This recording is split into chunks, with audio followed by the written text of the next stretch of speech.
Namaskaram.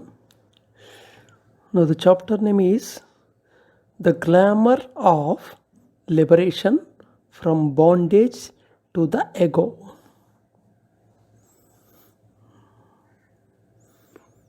So ఈ spiritual జర్నీలో ఎలా స్ట్రక్ అవుతుంటారు ఆల్మోస్ట్ ఆల్ సిసిఎస్ దాటిన తర్వాత అనే విషయం మీద డిస్కషన్ అనమాట ఇది. There are many who have earned the right of freedom from bondage from the flow of life. చాలామంది స్పిరిచువల్ లైఫ్లో ప్రయత్నించి ఈ లైఫ్ యొక్క బాండేజ్ నుండి ఫ్రీడమ్ పొందిన వాళ్ళు ఉన్నారు. But many have barter their newly earned freedom. అయితే ఈ కొత్తగా వాళ్ళకు పొందిన స్వేచ్ఛ ఉందే దాన్ని కొదవ పెట్టేశారు. దేనికి కొదవ పెడుతుంటారంటే ఇది 99% కేసెస్లో జరిగిపోతుంటుంది. For bondage on the astral and mental planes. ఈ ఆస్ట్రల్ అండ్ మెంటల్ ప్లేన్స్ కూడా బాండేజ్ ఉంటుంది. ఆ బాండేజ్ కొదవ పెట్టేశారనమాట. అదే స్పేస్ షిప్ ఎనాలజీస్లో చెప్పుకున్నాం కదా. సపోజు ఎర్త్ యొక్క గ్రావిటేషన్ పుల్ నుంచి బయటకు వెళ్ళవచ్చు పంపించిన rocket, but it will be in the gravitational force of sun like that. అలాగే ఇక్కడ మామూలు లైఫ్ ఫ్లో ఆఫ్ లైఫ్ యొక్క బాండేజ్ నుండి అయినా యాస్ట్రల్ అండ్ మెంటల్ ప్లేన్ యొక్క బాండేజ్ ఉంటుంది.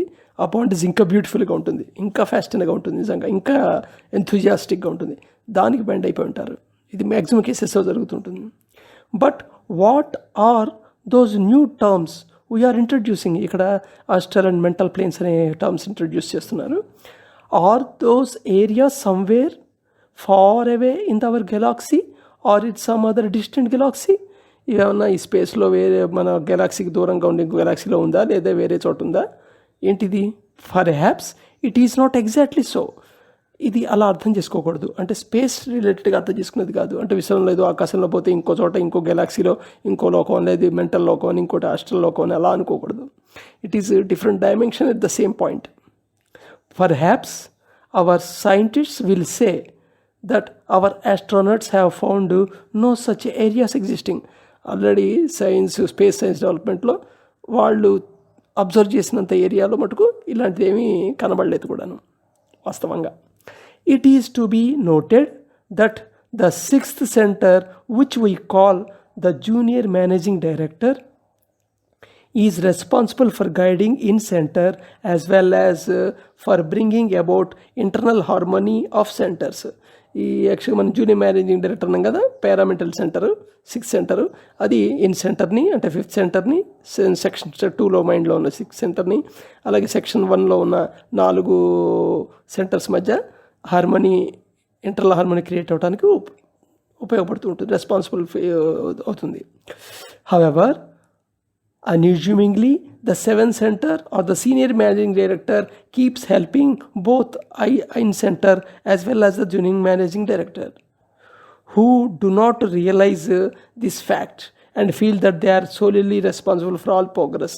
సో ఇక్కడ అన్ఫార్చునేట్ థింగ్ ఏంటి అంటే ఈవెన్ ఈ సీనియర్ మేనేజింగ్ డైరెక్టర్ని అంటే పారామెంటల్ సెంటర్ని, సెక్షన్ 3లో ఉన్న పారామెంటల్ సెంటర్ని, సెక్షన్ 2Bలో ఉన్న ఇన్ సెంటర్ని, 7th సెంటర్ అనే ట్రాన్స్జెండెంటల్ సెంటర్ యాక్చువల్గా మేనేజ్ చేస్తుంటుంది. బట్ కానీ ఇవి 6th సెంటర్కి కానీ లేదా 5th సెంటర్ కానీ అవేర్లో ఉండవు. బట్ అవి ఎలా ఫీల్ అవుతాయంటే అవే రెస్పాన్సిబుల్ ప్రోగ్రెస్కి అని ఫీలింగ్లో ఉంటాయి. హౌఎవర్ ఇదే ఇగ్నోరెన్స్ అనమాట, యాక్చువల్గా అజ్ఞానం అంటారు కదా, ఇది అజ్ఞానం అనమాట. However it is so happen that after a time the 7th centre stops helping and the person crossing the critical certain stage finds himself in, or rather enters, that which we call glamorous stage of occult power in yoga. So ఇక్కడ proper realisation కనుక జరగనట్టయితే ఆ 7th centre దాని helping అనేది stop చేసేస్తుంది. ఆ స్టేజ్లో glamour yoga stage అంటారు దీన్ని. అంటే ఏంటంటే ఇక్కడ కొన్ని అక్కల్ట్ సిద్ధులు ఉంటారు కదా, అక్కల్ట్ పవర్స్ వస్తాయి, వాటికి ఎంటాంగిల్ అయిపోతాడు.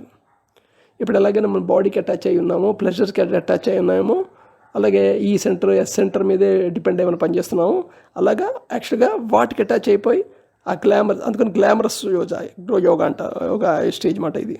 The stage early freedom from bondage with insufficient intensity to break away from the pull of the flow of life and reach a destination. Such a person feels that he is arrived and makes a show to external change in dress, speech, and in many other ways, because the absolute knowledge and deep sobriety of the seventh centre is missing. ఇక్కడ seventh centre యొక్క absolute knowledge transmission అనేది miss అవ్వటం వల్ల person ఏదో తను achieve అయిపోయాడు, enlightened అయిపోయాడు అన్నట్టుగా బిహేవ్ చేస్తుంటాడు. ఎక్స్టర్నల్ చేంజెస్ బిల్డప్లో కనబడుతుంటాయి. Some start a following a school or ఆస్మా. కొంతమంది ఇదే స్టేజ్లో వాళ్ళ స్పిరిచువల్ స్కూల్స్ స్టార్ట్ చేసేస్తారు, వాళ్ళ ఆశ్రమాలు స్టార్ట్ చేసేస్తారు, బోల్డ్ మంది ఫాలోయర్స్ని, డిసైపుల్స్ని కలెక్ట్ చేసేస్తారు. పెద్ద పెద్ద ఆర్గనైజేషన్స్ కూడా అయిపోతుంటాయి. Some get as byproducts some lesser powers attend on the junior managing director. That is, on attaining certain high intensity, these according to yoga are called siddhis. Actually six transcendental paramental center ఇది develop అవడం వల్లే కొన్ని సిద్ధిస్ అనేది, psychic powers అనేది form అవుతాయి. వీటి గురించి కథలుగా మన పురాణాల్లోనూ స్టోరీల్లోనూ వింటూ ఉంటాం. బట్ యాక్చువల్గా ఈ స్టేజ్ వచ్చిన వాళ్ళు వీటికి ఎంటాంగిల్ అయిపోతారు, వీటికి అటాచ్ అయిపోతారు. బాడీకి అటాచ్ చేయడం కంటే చాలా స్ట్రాంగ్ అటాచ్ అయిపోతారు. ఇది చాలా ఇంపార్టెంట్ ప్రికాషన్ అనమాట. Where least those of the seventh centre are recognised as atman in itself. ఈ సెవెంత్ సెంటర్ ట్రాన్స్మెంటల్ సెంటర్ ఉంది కదా, అది దాన్ని ఆత్మ కింద రికగ్నైజ్ చేస్తుంటారు. The former is treacherous stage. ఇది చాలా treacherous stage. అంటే చూడటానికి చాలా అద్భుతంగా ఉంటుంది, కానీ చాలా డేంజర్ అనమాట. ఏమాత్రం అజాగ్రత్తగా ఉన్నా you will fall back. All but a very few forgot this warning. ఇది ఎంత ఈ వార్నింగ్ చాలామంది ఇంచుమించు మర్చిపోతూ ఉంటారు. ఎవరో వాళ్ళు కానీ బయటపడరు, రమణ మహర్షి లాంటి వాళ్ళు తప్ప. And so are hold a revolving satellites. అందుకని వీళ్ళని రివాల్వింగ్ శాటిలైట్స్తో పోల్చమాట. అంటే ఆల్మోస్ట్ ఆల్ ఇక్కడ నుండి ఫ్రీడమ్ వచ్చేసింది భూమి నుండి, కానీ భూమి చుట్టూ ఆర్బిట్ అయి తిరుగుతున్నారు. అంటే స్టిల్ ఇంకో స్టేజ్లో ఎంటాంగిల్ అయ్యారు అనమాట. If this new stage were the destinations it would be well and good, but this new bondage is in the field not intended to hold us forever. ఈ కొత్త స్టేజే మన గమ్యం అనుకుంటే, ఇలాంటి సిద్ధులు పొందటం మన గమ్యం అనుకుంటే ఓకే, బట్ కానీ అది గమ్యం కాదు కదా. ఈవెన్ అది గమ్యం అనుకున్నా అది పర్మనెంట్గా ఉండే గమ్యం కాదు. కొన్నాళ్ళకి గ్రాడ్యువల్గా మళ్ళీ ఆర్బిట్లోంచి మళ్ళీ పాత స్థితికి పొందేస్తాడు, మళ్ళీ జీరో నుండి స్టార్ట్ చేయాల్సి వస్తుంది. ఇదే విశ్వామిత్రుడు కథలో వచ్చింది. అదే విశ్వామిత్రుడు తపస్సు, మేనక కథ, విశ్వామిత్రుడు త్రిశంకు స్వర్గం కథ, విశ్వామిత్రుడు ఎలాగుంటుందిగా స్టోరీ అస్తమానం వాడు ఫలించకుండా పోతున్నట్టు ఉంటుంది. అంటే స్టోరీగా చెప్పడం లేదు, ఇంద్రుడు ఆపుతున్నట్టు, ప్లాన్లు వేస్తున్నట్టు, వీడి డిస్టర్బ్ చేయడానికి అలా కథకని చెప్తారు. కానీ బట్ యాక్చువల్గా వాట్ ఈజ్ హ్యాపెనింగ్ ఏంటంటే ఆస్ట్రల్ ప్లేన్లు, మెంటల్ ప్లేన్స్ దగ్గర తను హల్డ్ అయిపోయాడు అనమాట విశ్వామిత్రుడు.